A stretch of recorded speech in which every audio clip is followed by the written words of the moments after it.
Taranilla. Magandang gabi po sa inyo lahat. Merry Christmas and Happy New Year po. Sa mga kasama ko, nagtrabaho kay Mr. Cao at kay Consiala, Merry Christmas and Happy New Year. Mabuhay po kayo, mahal ko po kayo. Ang payo ko lang sa inyo, ang ugali, kailangan po mabait ka. Pero dagdagan nyo, panalangin sa Amang Isus. Yun po, importante sa isang tao. Di ba po? Dalawa lang po yun. Mabait kang tao at palagi kang nanalangin sa Amang Isus. Yun po ang tunay na tao. Di ba po? Gabayan po tayo ng Amang Isus.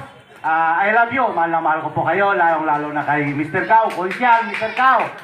Maraming salamat po sa iyong tulong. Lalo na sa iyong may bahay, si Konsyala Melanie, sumapikan niya.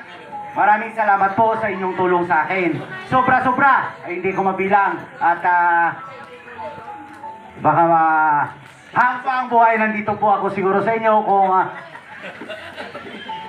kung tulungan natin ulit si Mr. Cao Manalo. Kaya natin yan?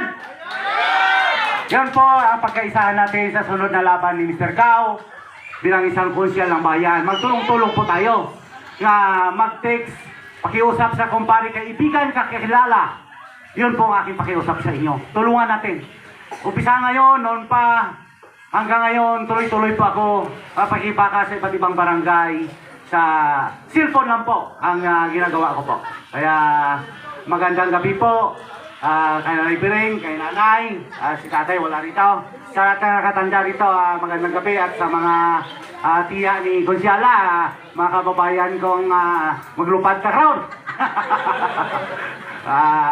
Sa lahat-lahat po, at lalo na po kay Mr. Cao at kay Consiala, maraming salamat po. Mahal na mahal ko po kayo. Salamat po. Dito ka na sa amin, hindi ka na aalis.